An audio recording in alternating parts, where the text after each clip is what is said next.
Regresando con Andrés Carrión. Las opiniones vertidas en este espacio son de exclusiva responsabilidad de sus participantes.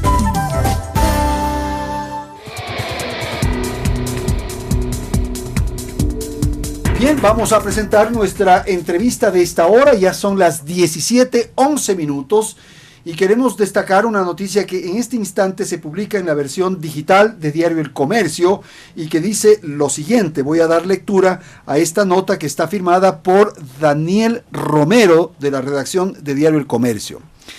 El municipio de Quito fue escenario de un cruce de señalamientos entre el alcalde Mauricio Rodas y el bloque de concejales de Alianza País. La manzana de la discordia fue el papel dentro del cabildo de Mauro T., quien enfrenta un proceso por presunta defraudación fiscal. La mañana de este martes 10 de enero, los concejales del bloque de País, mediante una rueda de prensa, dieron a conocer su pedido de una aclaración sobre el rol de Mauro T. en el municipio. Según Carlos Páez, concejal de Alianza País, Mauro T. hablaba con su bloque a nombre del alcalde sobre varios temas. Nos sorprende que, mediante un comunicado en redes, se señale que Mauro T. no era funcionario del municipio. Sobre este tema es que vamos a conversar, señalar que el alcalde de Quito se ha dirigido ya hacia los Estados Unidos, hacia la ciudad de Washington, ha tomado un vuelo aproximadamente a las 2 de la tarde y el afán del burgomaestre es obtener el listado de aquellas personas que estarían involucradas en el escándalo Odebrecht, al tiempo que se propone acudir hasta la sede de la Organización de Estados Americanos para presentar ahí un documento en el cual refiera estos cuestionamientos, este acoso político al que él estaría sometido de acuerdo a su versión. Hoy está con nosotros Daniela Chacón, ella es concejala independiente de Quito, hasta hace poco fue vicealcalde de la ciudad y le hemos pedido que nos acompañe con el afán de conocer su apreciación respecto a lo que está ocurriendo en el municipio con el tema Odebrecht y el tema de Mauro T., como se lo menciona en la prensa. Así que Daniela, bienvenida, gracias por acompañarnos. ¿Qué se puede hacer o cuál es la apreciación que usted tiene respecto al tema? Buenas tardes, le escuchamos. Buenas tardes, Andrés. Sí. Muchas gracias por la invitación. Un saludo a todos quienes nos escuchan.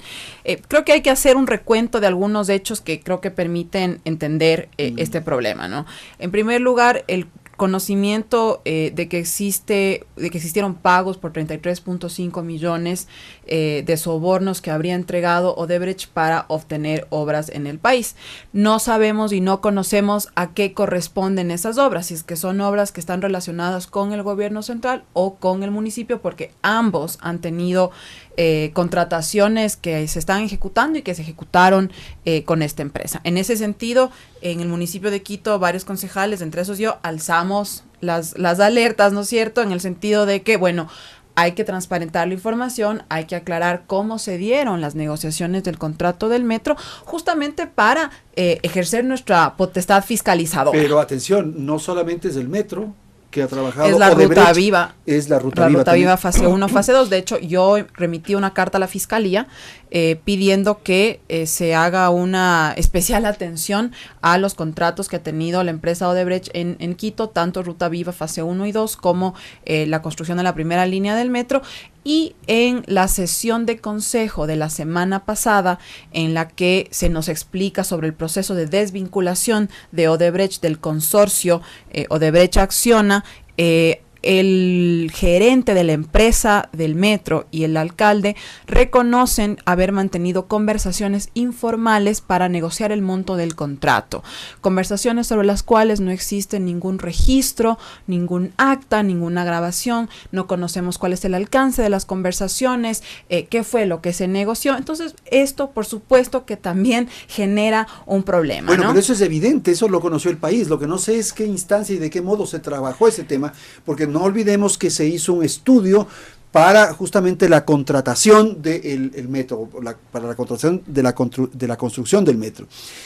Y no olvidemos que hubo un desfase en los valores y se declaró desierta una convocatoria, en fin, y fue necesario provocar esta negociación. De hecho, hay varias fases y eso es lo que además tiene que ser esclarecido, porque una parte le corresponde a la administración anterior y otra parte le corresponde a esta. En la administración anterior está el tema de la elaboración de los estudios, que ya la Contraloría ha señalado indicios de responsabilidad por la contratación de esos estudios. Ha señalado también que hubo una subvaloración del precio referencial de la obra que obliga a tener esta brecha financiera que luego tuvo que ser resuelta por la actual administración, y en la anterior administración se da la precalificación de los consorcios, es decir, se hace primero una calificación, un filtro para determinar su experticia técnica, su capacidad para construir una obra de esta naturaleza, y aquellos consorcios que resultan precalificados son quienes pueden presentar su oferta económica y de ahí seguir el proceso de adjudicación. Toda esa primera parte se da en la administración anterior y en esta administración se da la apertura de los sobres, la negociación para la reducción de la brecha financiera y la adjudicación del contrato. Entonces todo esto tiene que ser esclarecido y yo aquí quiero, tal vez Andrés, ser enfática en señalar que obviamente aquí parece que hay una guerra de lado y lado, ¿no es cierto? A mí me parece absolutamente inaudito que el gobierno quiera tratar de endilgar toda responsabilidad sobre el tema Odebrecht al municipio de Quito por el hecho de que existe un contrato, que es un contrato importante, por supuesto, es un contrato de más de $1.000 millones y por supuesto que nosotros le estamos poniendo toda la atención del caso porque eso es necesario, pero también del lado del municipio, el denunciar que esto es solo una persecución política me parece también tampoco. Muy irresponsable. Y lo que corresponde aquí más bien es dar todas las facilidades para que la investigación se desarrolle y para establecer, en el caso de existir, responsabilidades. Eso es obvio. Y es lo que hemos dicho. En realidad el Consejo Metropolitano no tiene ninguna facultad para determinar responsabilidades penales o determinar si es que existen actos de corrupción. Eso le corresponde a la Fiscalía al sistema judicial y hemos presentado, como yo señalaba, todas las facilidades y hemos puesto a disposición toda la información que tenemos para que esto sea objeto de análisis y de fiscalización, pero como consejo somos el órgano, la autoridad máxima de la ciudad y por tanto las explicaciones se las debe al Consejo Metropolitano. Hay muchas cosas que no han sido esclarecidas. Este tema del proceso por presunta defraudación fiscal de un asesor cercano al alcalde, que además no tiene vinculación contractual, que no conocemos cuál es el alcance de su representación, que no conocemos cuál es el alcance de las delegaciones que le habría otorgado el alcalde en su calidad de asesor, y señalar que esto es un tema de índole particular cuando estamos hablando de una persona que estaría ejerciendo sin ser funcionario funciones públicas de responsabilidad, tiene que ser también aclarado y no se puede determinar que es solo un tema de índole particular y que es una persecución política. Ahora, claro, Daniela, lo que ocurre es que se dispone o se establece la detención del señor Mauro Terán y inmediatamente se asocia una vinculación con el alcalde, con el municipio, en fin. Pero ¿cómo así el entusiasmo de las autoridades para llevar adelante una investigación este rato alrededor de este señor? Que tiene que responder, que tiene que ser sometido a los tribunales, que tiene que ser indagado, eso tiene que ser, eso nadie lo señala, lo contrario. De hecho, la celeridad que han tenido para investigar la posible vinculación de actos de corrupción de Odebrecht con el municipio de Quito, que todavía estamos a la espera de saber si es que existe o no tal vinculación, ya la quisiéramos tener para el caso específico del gobierno central. Así es. Yo, de hecho, el día de hoy yo le puse un tuit a la asambleísta María José Carrión señalándole que pues total apertura para mostrarle mis cuentas y el patrimonio que tengo, porque ella ha señalado que se va a investigar a los concejales. Por supuesto, encantada de abrir mis cuentas, pero que esta celeridad que han tenido pues sea la misma frente a los casos de corrupción que habrían con el gobierno nacional. Han pasado 10 años en los cuales, ¿cuál es mi preocupación, Andrés? Que todo esto que está pasando, la guerra de un lado contra el otro, que los unos dicen que todo es responsabilidad del municipio, que los otros dicen que es persecución política, lo que termina pasando es que nada se esclarece, que nada se determina, que los ciudadanos estamos ahí viendo estas formas de hacer política de las cuales la Revolución Ciudadana nos tiene muy mal acostumbrados ya por 10 años, pero lamentablemente vemos que el alcalde se está volviendo un experto en replicar esas formas de hacer política. La obligación del alcalde es presentar al Consejo las explicaciones del día de ayer. Yo le solicité por escrito que el día jueves, que tenemos una sesión extraordinaria de Consejo, nos presente toda la información relacionada con la relación del señor Mauro Terán y todo el alcance de su posible representación para determinar si es que existen o no. Hay alguna responsabilidad que nosotros debamos investigar, y sin embargo no ha sido convocada la sesión. El alcalde ahora ha viajado a Washington, no sabemos cuándo va a regresar. Yo pero sinceramente espero que esté presente. Una cosa, o sea, no hay que investigar a este señor Mauro Terán, hay que investigarlo. Y eso tienen que manejar las cortes, de la fiscalía, en fin.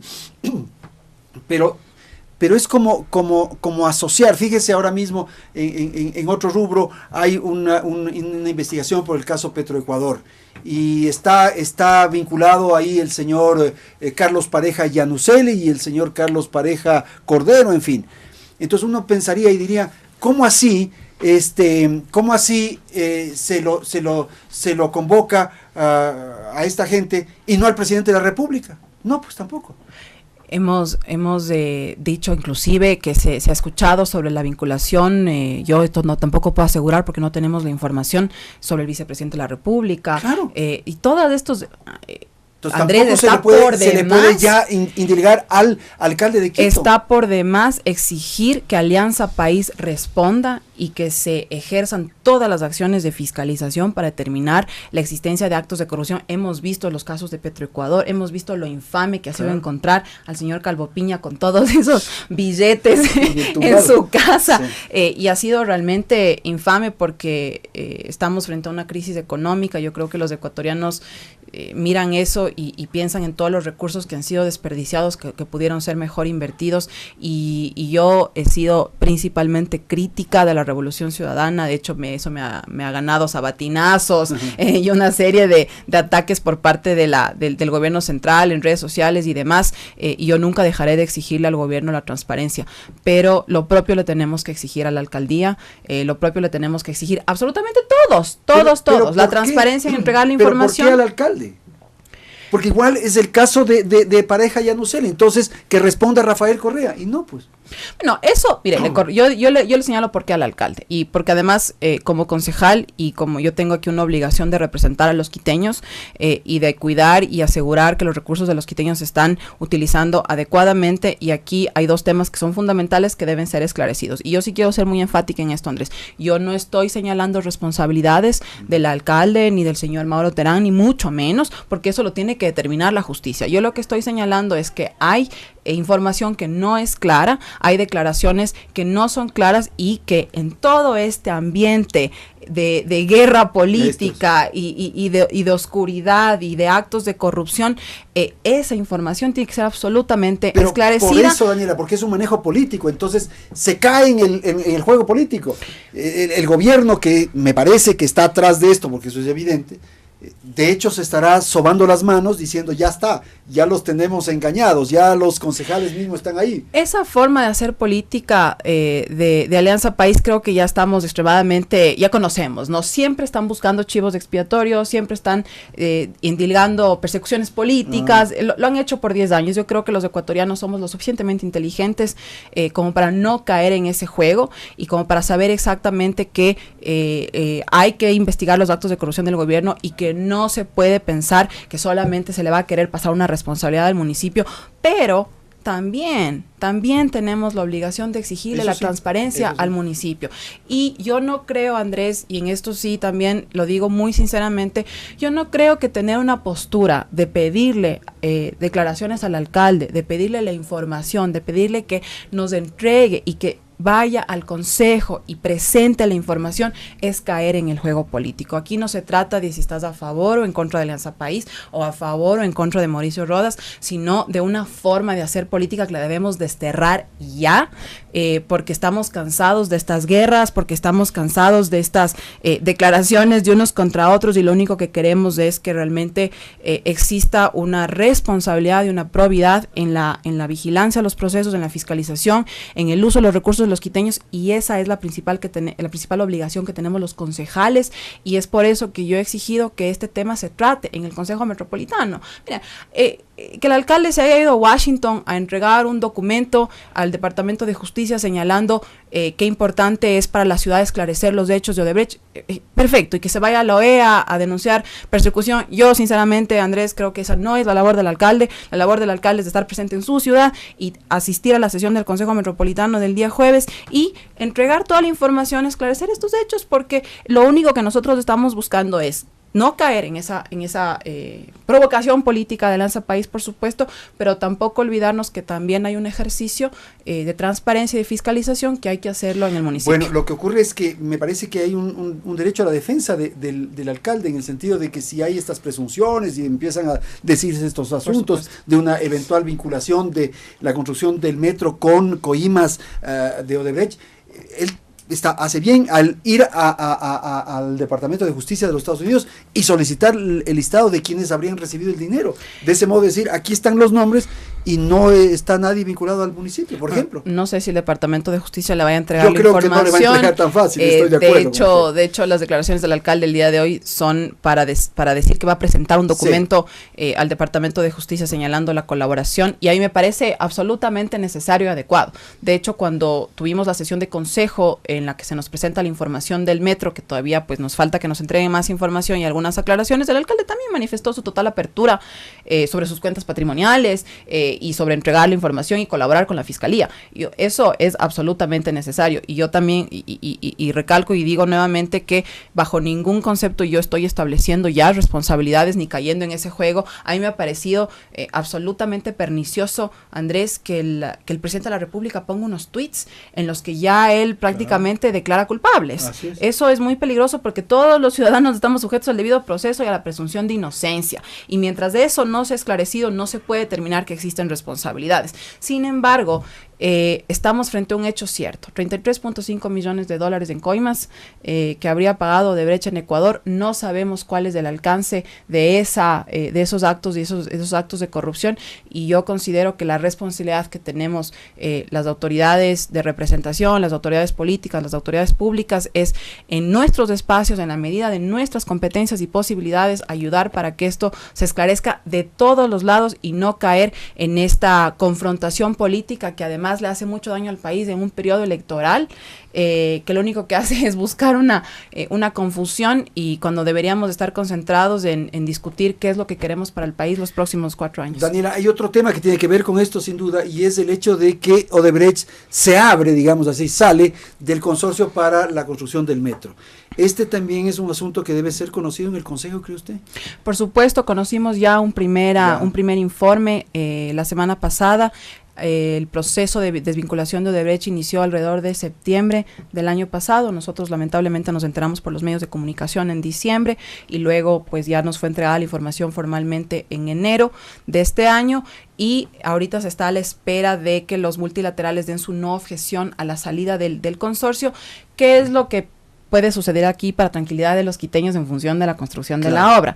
El contrato, y esto fue uno de los temas que se discutió en el Consejo Metropolitano y se pidió que se tomen esas previsiones. El contrato establece que, de existir la desvinculación de uno de los miembros del consorcio, el otro asume el 100% de las obligaciones y está en ese sentido obligado, valga la redundancia, a construir la obra bajo el mismo precio, tiempo, calidad, y tanto el alcalde como el gerente del metro han asegurado que así será. Nosotros daremos el seguimiento.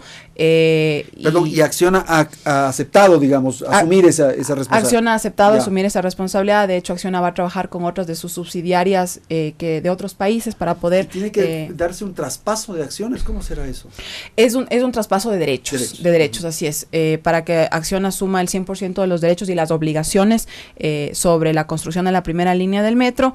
Y en ese sentido, un factor adicional, y es que con la salida de Odebrecht se termina de alguna manera un crédito de alrededor de 250 millones que iba a dar el Banco de Desarrollo de Brasil, claro. Exactamente, que estaba vinculado a pues que se trabaje con una empresa brasilera, y ahora, según hemos sido informados, se está trabajando con los propios multilaterales y con otros organismos de crédito para poder cubrir 250 millones aproximadamente. Entonces, nosotros tenemos plena confianza, y lo hemos dicho en el Consejo consejo, esta es una obra importante para la ciudad, estamos apoyando todos los concejales la obra y vamos a seguir haciéndolo. Esperamos que el alcalde sea exitoso en la obtención de los créditos y en lo que el consejo tenga que apoyar para ello. Estoy segura que lo haremos con mucho gusto y daremos seguimiento para la salida efectiva de Odebrecht y que hacer la fiscalización de que Acciona cumpla con las obligaciones en su momento, pero todo esto no quita que hay todavía un proceso de estos posibles actos de corrupción de Odebrecht en el país, que incluyen lamentablemente a la ciudad, y que frente a eso yo sinceramente creo que no debemos caer ni en el juego político del gobierno ni en pensar que es solo una percepción política. Usted está cercana, digamos, al municipio, es concejal, fue vicealcaldesa y tal, entonces ¿usted conoce si este señor Mauro Terán estaba cercano al municipio, estaba cercano al alcalde? ¿Se refiere que utilizaba el parqueadero del alcalde? En fin, ¿cómo entender eso? Sí, nosotros, yo creo que todos los concejales y yo conozco perfectamente a Mauro. Él trabajaba en el municipio, era un asesor de confianza del alcalde, él mismo lo ha dicho el día de hoy. Un asesor político, un asesor de estrategia, manejaba diferentes temas. Los temas en los cuales yo estuve vinculada eran, por ejemplo, del manejo político de crisis en el consejo. Si es que había que tomar una decisión, etcétera. Él hacía un poco de lobby. El poder conversar con los concejales de las diferentes bancadas. Exactamente, que además es una función absolutamente legítima, necesaria en los órganos legislativos, y sobre eso, pues yo creo que no, ninguno de los concejales que nos hemos pronunciado sobre este tema tenemos duda. El problema surge, Andrés, cuando hay un reconocimiento por parte del municipio de que no existe ninguna relación contractual con esta persona, que no es una persona que ha sido contratada para ser asesor, y que por tanto nosotros ya no entendemos en ese sentido cuál es el alcance de la representación y otras delegaciones que pueda haber tenido Mauro Terán. Lo cual es más grave, Lo cual es más grave, porque si él fuera empleado, funcionario, que gana un salario, tendría una responsabilidad civil, administrativa, hasta penal. ¿Cómo todos así los funcionarios este públicos, señor era tan afanoso de hacer este trabajo de lobby, por ejemplo, sin ganar un sueldo? Sin ganar un sueldo, sin tener una responsabilidad pública respecto de las decisiones y de sus actos, porque todos los funcionarios públicos estamos sujetos a la Contraloría, estamos sujetos a todos los procesos de fiscalización, y luego, claro, existe esta denuncia por presunto fraude fiscal durante un periodo de años que incluye al periodo en el cual el señor Terán ejerció sus funciones de asesoría en la alcaldía, y es por eso que yo decía que no podemos reducir esto a simplemente decir que es un tema de índole particular. Yo creo que todos los quiteños esperamos que el alcalde y los concejales siempre nos rodeemos de asesores honestos, probos, de gente que en lo público y en lo privado se maneja honestamente, porque además estamos hablando de recursos de los quiteños, no estamos hablando de recursos personales, y es por eso que, más allá de que aún no podamos determinar si es que esto en efecto va a terminar en una sentencia o no, como consejo lo que sí nos interesa, Andrés, es conocer la extensión de las delegaciones y de las responsabilidades que le delegó el alcalde al señor Mauro Terán, y qué decisiones se tomaron en ese sentido y cuáles serían las posibles responsabilidades. Y es por eso que yo pedí el día de ayer por escrito que se incluya esto en el orden del día en el consejo, el día jueves que tenemos sesión. Yo espero que el alcalde ya esté de vuelta el día jueves para que esté presente, porque es importante que responda al consejo. El consejo es su órgano natural de fiscalización, no es el Departamento de Justicia de Estados Unidos ni la OEA, y que podamos conocer con mayor claridad qué es lo que está pasando en este caso. Perfecto, muchísimas gracias a Daniela Chacón, concejala independiente de Quito, que ha estado en la cabina de nuestra emisora para referir lo que ocurre con el caso Odebrecht y el tema de este señor Mauro Terán, que ahora mismo está sometido a investigación, a indagación en el tema de defraudación fiscal. Gracias por atender este diálogo.